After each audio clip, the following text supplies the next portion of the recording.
Assalamualaikum warahmatullahi wabarakatuh. Hai semua. Perkenalkan, nama saya Nadia Salsabila Putri, NIM 252316262 dari kelas PBS 6A. Di video kali ini, saya akan membahas materi mengenai akad jual beli pada bank syariah. Sebelumnya, kalian tahu nggak sih apa saja akad jual beli pada bank syariah? Jika kalian belum tahu, yuk simak videonya sampai selesai supaya kalian tambah paham. Sebelum itu kita bahas dulu mengenai pengertian jual beli. Diambil dari bahasa Arab al-bai'u yang artinya menukar sesuatu dengan sesuatu. Akad jual beli merupakan suatu kegiatan yang biasanya dilakukan oleh dua pihak, yaitu pembeli dan penjual. Dalam proses kegiatan jual beli dengan sama-sama memberikan kesepakatan yang telah disepakati. Jual beli merupakan akad yang dibolehkan berdasarkan Al-Quran, hadis, dan ijma para ulama. Dilihat dari aspek hukum, jual beli hukumnya mubah kecuali jual beli yang dilarang oleh syara'. Selanjutnya, kita akan membahas mengenai jenis-jenis akad yang lazim digunakan dalam bank syariah. Pertama, ada akad murabahah. Pengertiannya, murabahah adalah akad yang menerapkan melalui mekanisme jual beli barang secara cicilan dengan penambahan keuntungan atau margin bagi bank. Akad ini memberikan kemudahan bagi perbankan syariah, salah satunya dalam proses perizinan dan pengawasan produk. Landasan hukum pada transaksi murabahah berasal dari Quran Surat Al-Baqarah ayat 275 yang berbunyi, dan Allah menghalalkan jual beli dan mengharamkan riba. Lalu juga terdapat pada OJK nomor 36 SEOJK.03 pada tahun 2015 tentang produk dan aktivitas bank umum syariah dan unit usaha. Jenis-jenis akad murabahah. A. Murabahah dengan tunai. Akad yang dilakukan dengan tunai. Artinya, ada jual barang di mana bank bertindak sebagai penjual, sedangkan nasabah sebagai pembeli. B. Murabahah dengan cicilan atau bitsaman ajil. Akad yang bisa dilakukan dengan cicilan. Artinya, jual beli barang di mana harga jual dicantumkan dalam akad jual beli. Rukun dan syarat akad murabahah. 1. Pihak yang berakad atau al-aqidain. 1. Penjual atau bank. Yang kedua, pembeli atau nasabah. Yang ketiga, pemasok atau supplier. 2. Objek yang diakadkan atau mahalul akad. 1. Adanya wujud barang yang diperjualbelikan. 2. Harga barang. 3. Tujuan akad atau maudu'ul akad. Adanya tujuan yang jelas, detail, dan gamblang. 4. Akad atau sigat al-akad. 1. Serah atau ijab. Yang kedua, terima atau qabul. Kegunaan akad murabahah. 1. Konsumtif. Sebagai pemenuhan pembiayaan yang bersifat konsumtif seperti angsuran rumah, kendaraan, dan lainnya. 2. Produktif. Digunakan untuk pembiayaan kebutuhan produktif seperti investasi maupun modal kerja usaha. Yang selanjutnya mengenai kelebihan jika kita menggunakan akad murabahah. A. Keuntungan diketahui dan ditentukan secara jelas di awal transaksi dan merupakan hasil dari kesepakatan kedua belah pihak. B. Margin atau keuntungan murabahah bersifat tetap atau certainty. C. Transaksi dilakukan secara kredit dinilai memiliki resiko yang lebih rendah. Kedua, ada akad salam.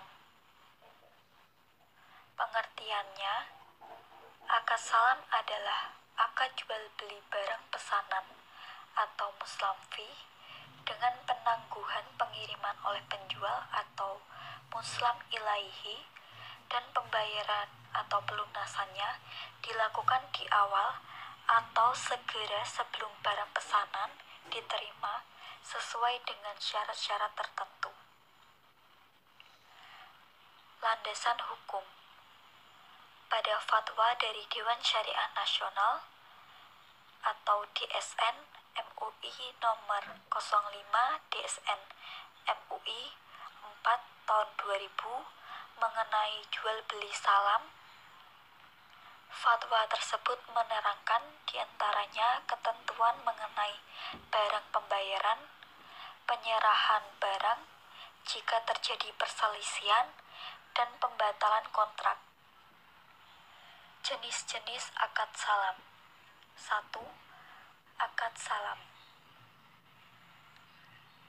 Ada kedua belah pihak dalam akad jual beli meraih kesepakatan, lalu pembeli melakukan pembayaran terhadap penjual. Yang terakhir, penjual memberikan barang ke pembeli selama memenuhi persyaratan, yaitu barang dan waktu pengiriman sesuai yang telah disepakati di awal. 2. Akad salam paralel. Pemilik akun dan bank meraih kesepakatan terkait pesanan barang melalui negosiasi. Bank akan memesan barang ke penjual dan membayar di muka. Penjual mengirim lampiran kepada bank. Penjual mengirim barang kepada pemilik akun atau pembeli. Pemilik akun atau pembeli membayar bank. Rukun akad salam. A. Pihak yang terlibat. 1. Muslim atau pihak pemesan barang atau disebut juga dengan pembeli. 2. Muslam, pihak yang memberikan barang atau kita sebut juga dengan penjual. B. Ijab qabul. Untuk memenuhi rukun ijab qabul ini, kedua belah pihak wajib berada pada majelis akad yang sama dan cocok antara ijab dan qabulnya. C. Uang panjar. Artinya adalah bahwa uang yang diserahkan sesuai perjanjian harus jelas jumlahnya seperti Rp10.000 atau jika tidak dalam bentuk uang, jelas ukurannya. D. Muslam fee. Berarti memberikan kejelasan mengenai barang yang akan ditukar dalam akad jual beli. Syarat akad salam.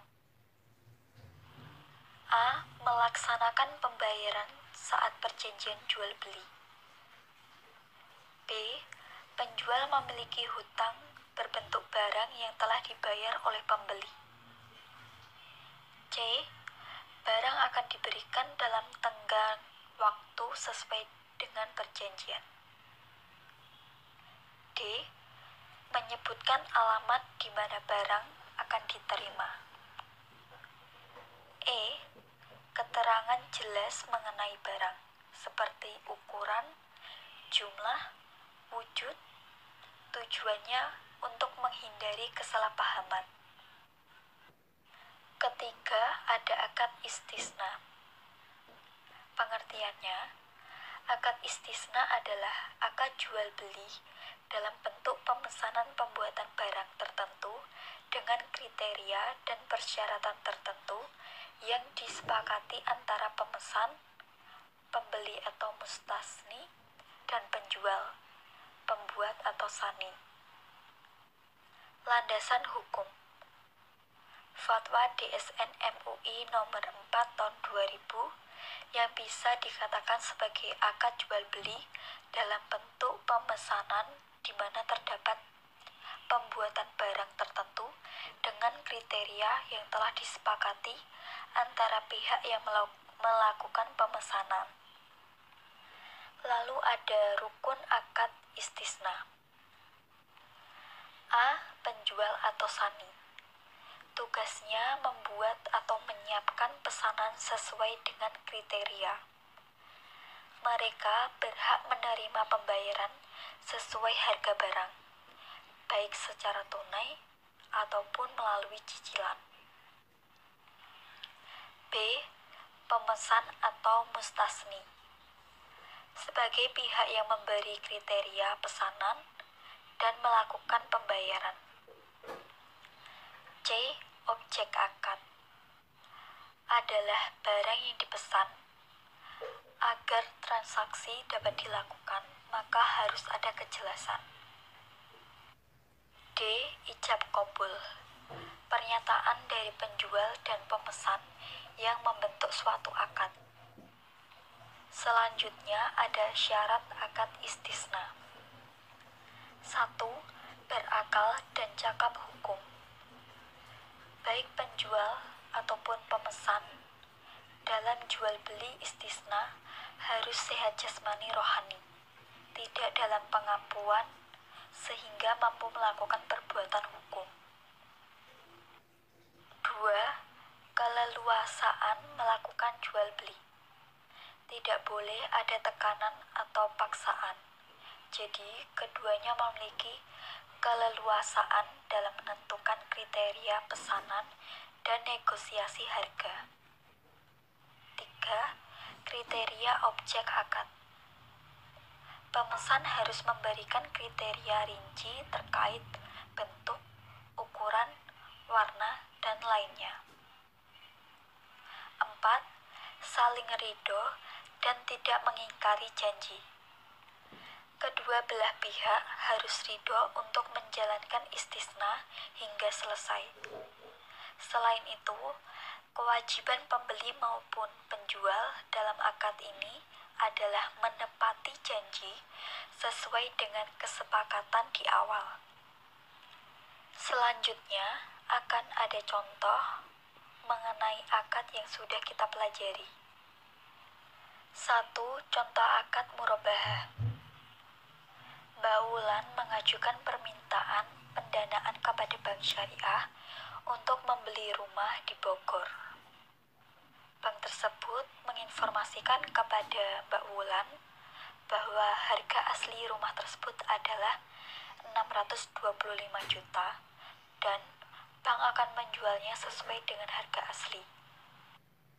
Dari penjualan rumah itu, bank menginformasikan bahwa pihaknya akan mengambil keuntungan sebesar 25 juta. Dengan demikian, jika Mbak Wulan setuju, maka dia akan membeli rumah tersebut dengan harga 650 juta, baik secara tunai maupun kredit.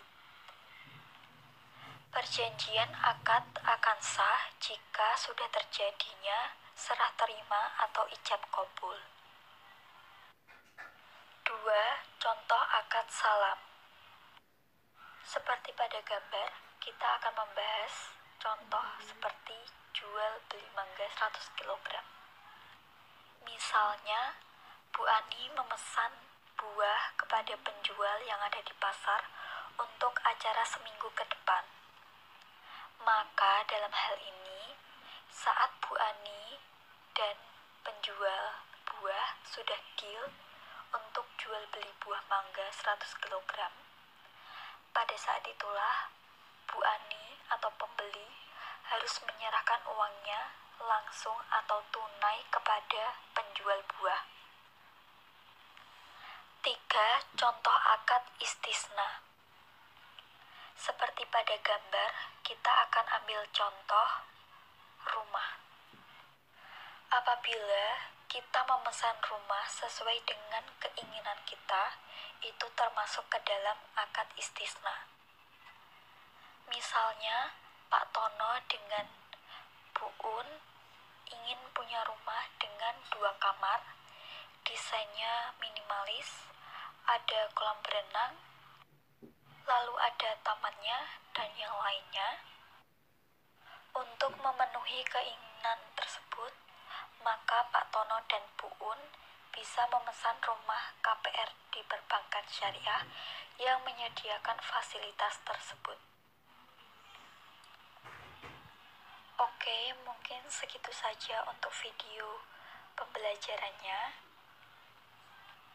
Semoga videonya bermanfaat dan bisa membuat kalian lebih paham lagi. Terima kasih, maaf kalau ada salah. And yeah, thank you guys. Wassalamualaikum warahmatullahi wabarakatuh.